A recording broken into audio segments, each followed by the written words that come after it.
What is up, everyone? Welcome back to another video. Today we are checking out when the Dutch ruled the world, the rise and fall of the Dutch East India Company.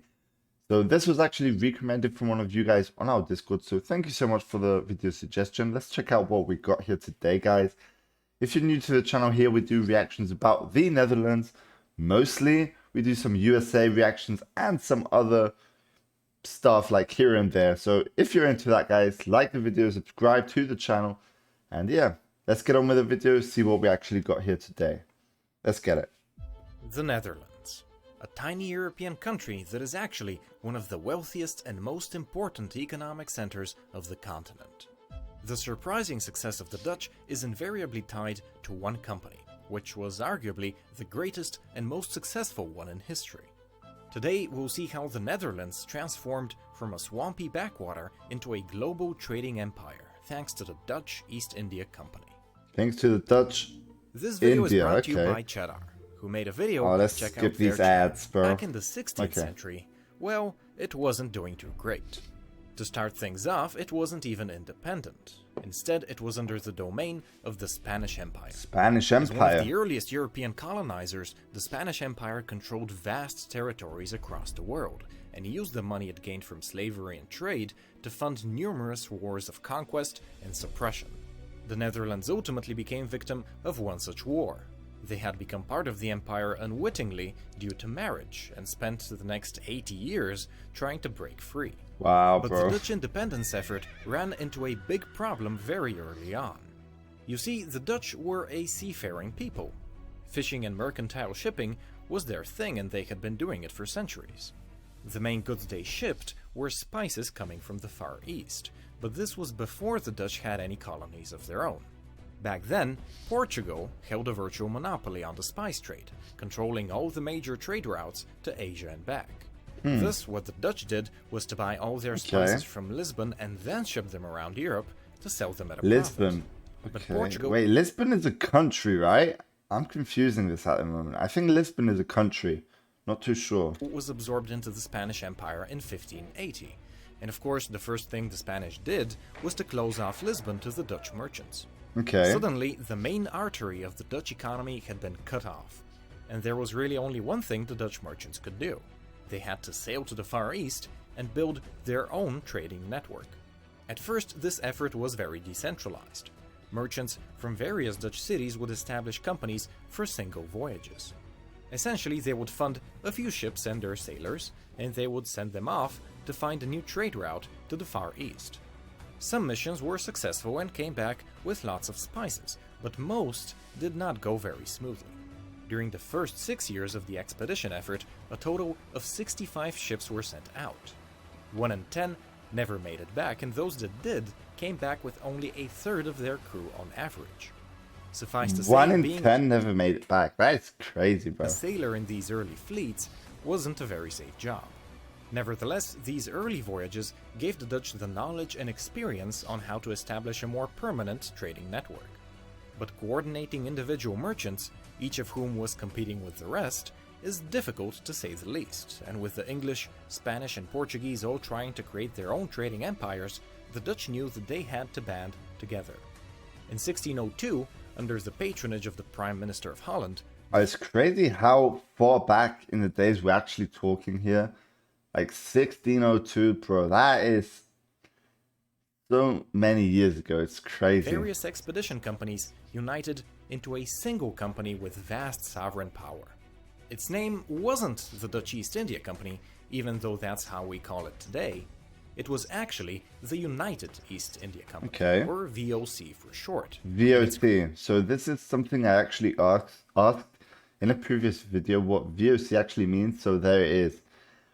Now I get it. So thank you for suggesting this video, like answering my question as well. I appreciate that, bro. Creation marked a new chapter in the history of the Netherlands. The political motivations were clear. The Dutch needed a new economic engine to fight off the Spanish and to restore their war-torn country. The VOC was their only hope, which is why it was granted not only a monopoly on trade, but also the ability to train its own army, to negotiate and declare war, to occupy land, and even to enforce slavery. But just getting permission to do all of these things meant nothing if the VOC couldn't actually do them, and to conquer the Far East would require a lot of capital. The VOC, however, figured out an ingenious solution, which would later on become the cornerstone of modern capitalism. In the center of Amsterdam, the VOC built a trading house, where every Dutch citizen could go and buy shares of the company, effectively giving the VOC money now Interesting, in alright. exchange for a claim on its profits in the future. The VOC had effectively created the world's first stock market, and the VOC itself had become the first publicly traded company in history. Pretty much every rich man in the Netherlands invested in the VOC, and even many immigrants did so. In total, the VOC's initial public offering raised over 6 million guilders, which is equivalent to about $110 million today. And keep in mind, this is coming from a country that's half occupied by Spain and whose economy had been in the drain for a decade. Wow. Of course, circumstances were favorable to the Dutch.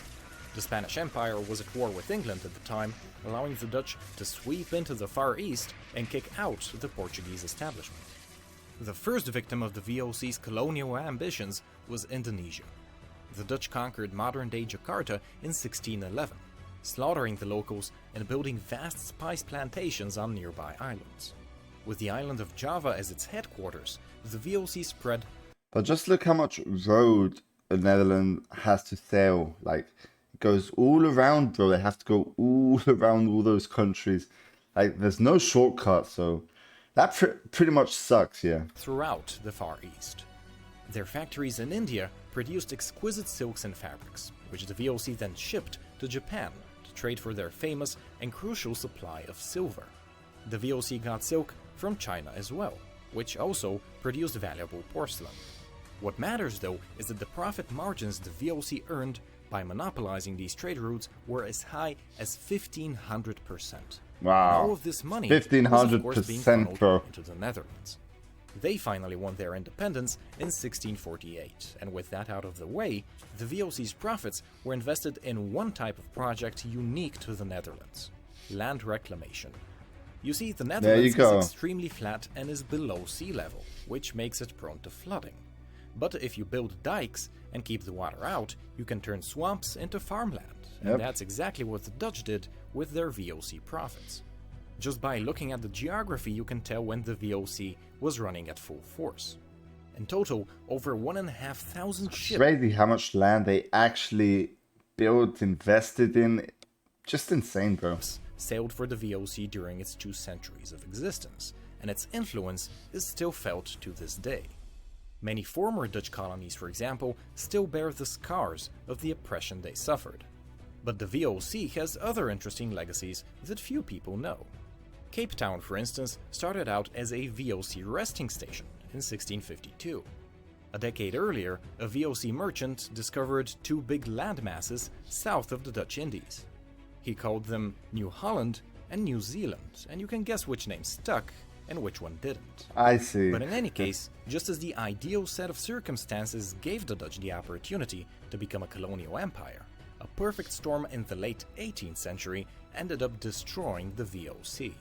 To start things off, the Dutch lost a disastrous war against the British in 1784, which disrupted the VOC's network in Asia. Then, just a decade later, the newly created French Republic invaded the Netherlands and conquered them. With the British attacking in Asia and the French attacking at home, the VOC really had no chance, and officially went into bankruptcy in 1799. Sadly, without the spice trade, the Netherlands lost their status as a global power. And speaking of spice, Cheddar, who were kind enough to sponsor this episode, made a great video on how... Wow, so yeah, that was the end of this video. Very interesting one, actually. I already liked it. If you're not liked here, guys, like the video, subscribe to the channel, it really helps out. And yeah, I hope you did all enjoy. Like, honestly, that was a really, really interesting video. So let me know your thoughts about it, guys. Check out our Discord, link will be in the description below. And yeah, we'll be seeing you on the next one. Peace out.